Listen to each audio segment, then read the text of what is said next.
Track wrestling here at Camp Pendleton, World Team Training Camp, 86 kilogram World Team member David Taylor. Guess first of all, what have been the coolest things about being here at Camp Pendleton, around the Marines, in training camp, staying on base?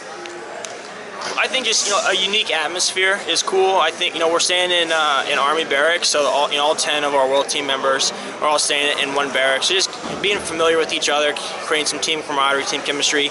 And I think that's what makes us special. As we head to these events.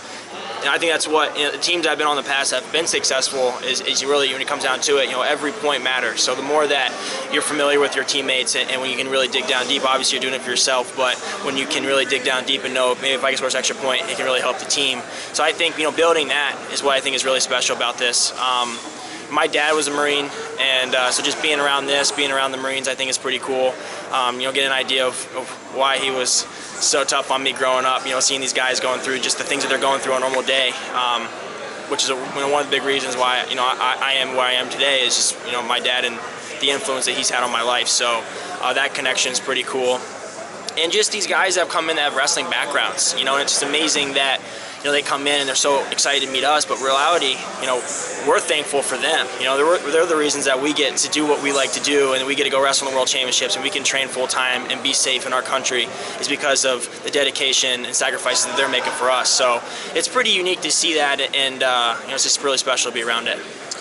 Did you go through the obstacle course? Yeah, our team, we pretty much set all the records. It was pretty awesome. I think in terms of it was myself, Kyle Snyder, Jake Varner, Nick Wasdowski, Logan Stieber, and Kyle Dake. So we had a pretty good team and really good teamwork, and we crushed every obstacle. What all was out there? What all did you encounter? What did you have to overcome? There were just different ones. Basically, one guy, the first thing I think first is just dedicating a one reader, so not everyone's arguing with their different ideas. So we'd go up, one guy would read the task, and it was a good task that we related to those guys, the Marines, and if they're in the field, sniper shot the guy and he can't use his arm, and you got to get him from one place to another place, and you got to get without touching the red, just kind of simulating putting people in kind of a stress environment, get your anxiety up a little bit. So if you lost, you're supposed to go and take these I don't know what there are, I think 20-pound ammo containers and sprint down and sprint back. We didn't have to do any of those, which was pretty cool. That was if you touch the red or put your foot on the mulch or something like that. But I think ultimately it was just what it does is it takes guys that maybe have never had been in a team environment before, and it forced you to work together. Because if you don't work together as a unit, you would never finish those obstacle courses. So I think having just kind of designated roles, having one reader, one guy kind of the ideas, and then working together. Hey, I think this idea might work, and then working through it. One obstacle we were pretty fortunate. It required two guys to have to be able to do the splits basically. So having me and Kyle together, we could split on these chains and shimmy this board across, so then all of our bigger guys could get across afterwards. So we had a really unique team. We had strength obviously with Jake and Gwiz and Kyle, Dake or Snyder also, and then obviously the flexibility with Dake. So it was really good. We would send Kyle Dake across first typically to kind of use his athleticism, trying to figure out what to do, and then we'd come across after that. So it was it was really fun. They definitely challenged us. They tried to give us all of the toughest obstacles, and we just kept knocking them down. Coming off gold at the Yasar Dagu, pinned your way through the tournament. How are you pinning as many guys as you're pinning in international freestyle wrestling right now? I just create a lot of opportunities. I expose guys to situations that they're not typically exposed to, and I wrestle through positions that most people probably wouldn't wrestle through. So obviously that starts in practice. I'm challenging myself, and I get scored on a lot. But every time I get scored on, I learn, and I can make a little bit of adjustment. So, in those scrambles at Yasar Dagu, I might have given up points, but just continue wrestling. Make my guys have to react every single second where they can't really sit still. So, the more that I can do that in a 6-minute match, I believe it more favors me.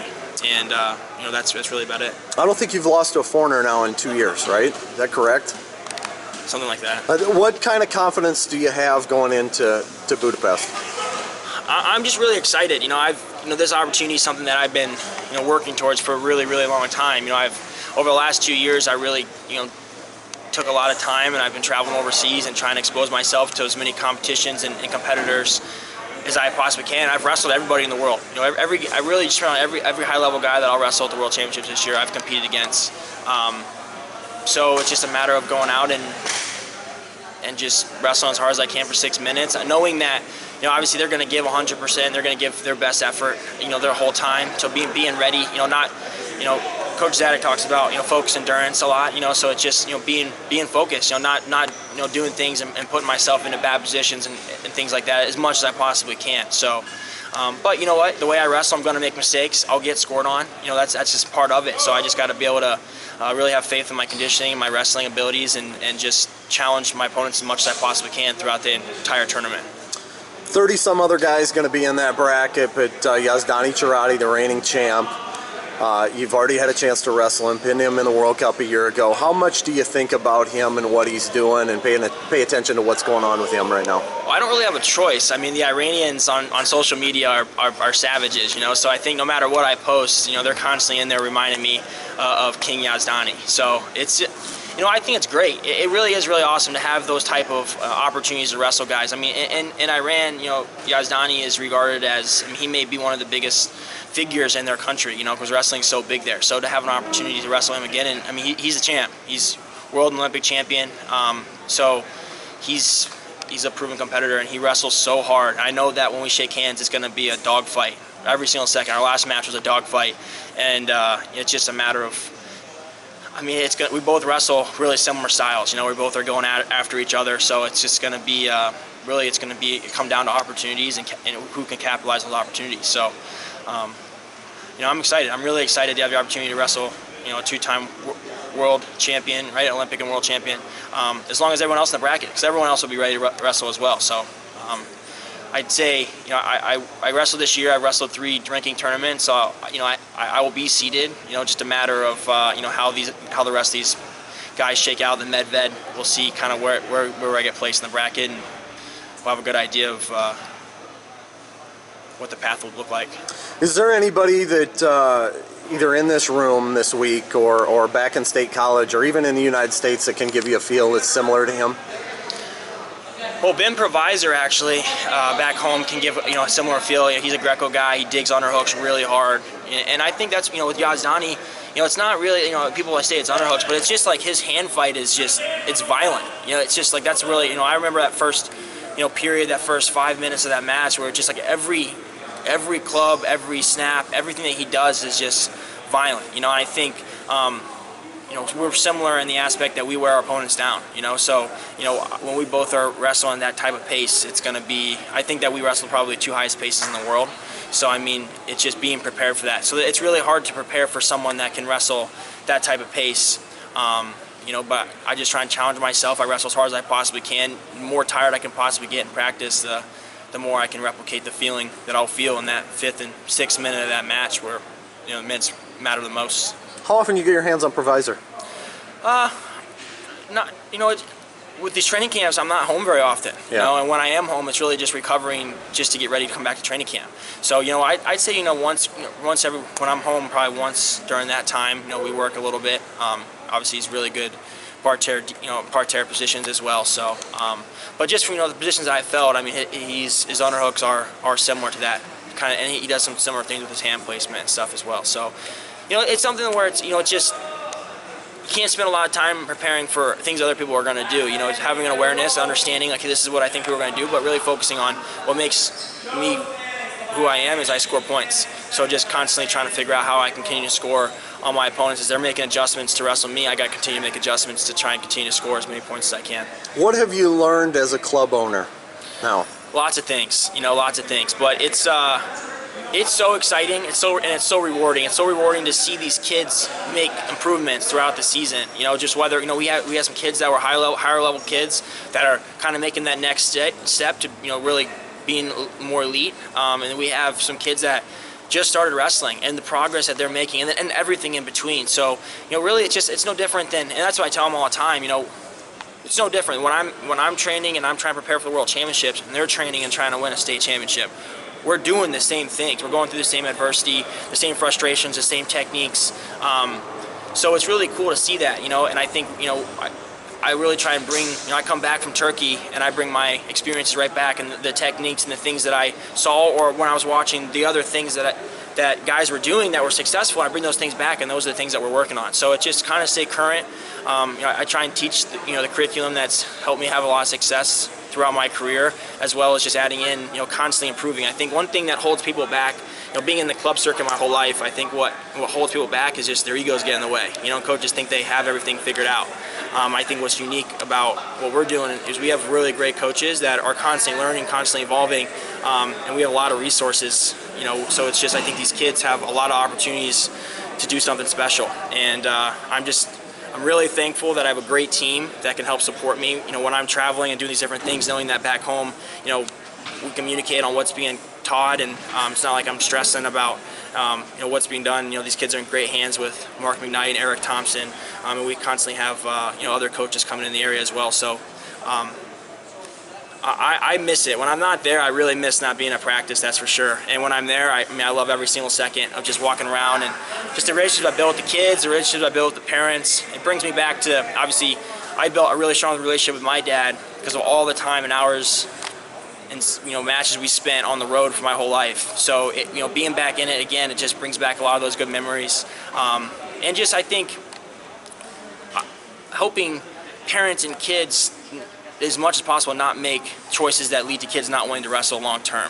Whether wrestling's something they want to do for a long time, or maybe it's wrestling is just something they're trying for the first time, but we're never focusing on winning and losing. You're constantly focusing on just giving their best effort, having a great attitude, and it's really just the little things I think that make a big difference in wrestling, and really focusing on those things, and educating parents as well. Understand that, yeah, sure, we want to win the PJWs, as much as possible, but that's not the end of the world. Sacrificing and holding back your, from progressing as a wrestler, to try and win, PJW. There's a lot of guys that have won lots of youth tournaments when I was a kid, and there's only a few of us that wrestle today.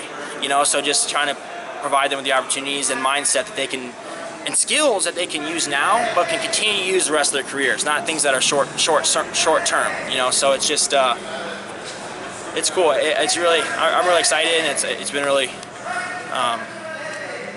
It's just a tender spot to me, I really enjoy being around it. You led me toward my next question, what I was already thinking about, and you competed all over growing up and won a ton. How did you keep the fire going to where it's still burning pretty hot right now? Because you alluded to that, and guys that aren't competing now that won a bunch early, how did it remain fun for you to this point? Well, there were times when it was challenging. I think early on it was easier because I was never in like a really solid training situation. We had to travel so much, different things. So when I had the opportunity to wrestle, I loved it. There was never a time when my dad would say, "Hey, pack your bags, we're going to practice."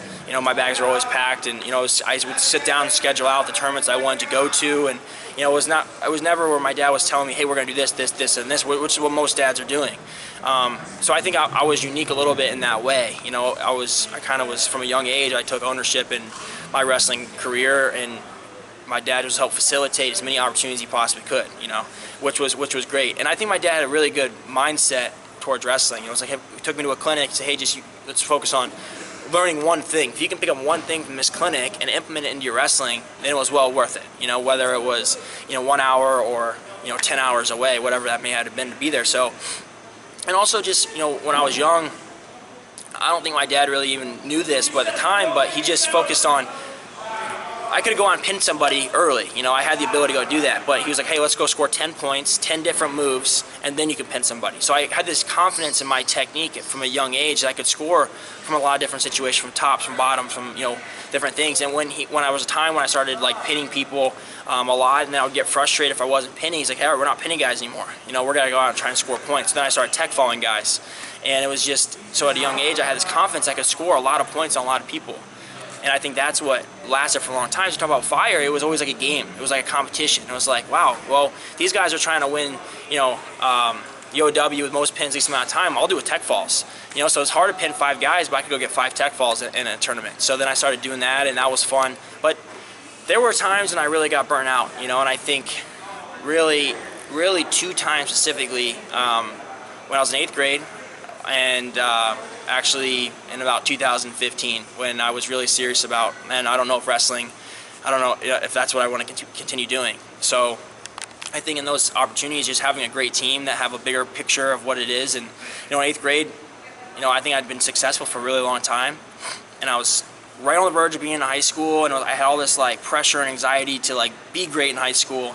And it was like this like middle ground where it was really hard. So, and everyone started everyone was starting to mature. I was still like a little guy. So there was a lot of things going on. So once I got into high school, it opened up a whole different like realm of challenges, which was good, getting through high school. And then 2015, I graduated 2014. I had these obviously aspirations to be, world Olympic champion, and I wasn't there. I wasn't putting out I wasn't coming into practice with the same fire. I was trying to cut weight all the time. I wasn't really excited to be in practice, and that's, we talked about earlier, that's what I think made me special for a long time. And I was just questioning, I thought 2016 was it for me. I thought that was kind of it. So then that was when I was decided, it's like if I was going 74 kilos, that was going to be the end of my career. I decided to go up to 86, knowing that it wasn't really a short-term thing, but it was a long-term for the rest of my career. And I think looking back, started wrestling when I was 5, and I'm 27, in the last 22 years of wrestling, I'd say that was probably the best decision I ever made, was going up to 86 kilos. So yeah, I think taking those things and being able to apply that to these kids, my personal experiences of, being really successful and, the balancing the weight cut and, trying to give them tools of what I think will help them succeed as well.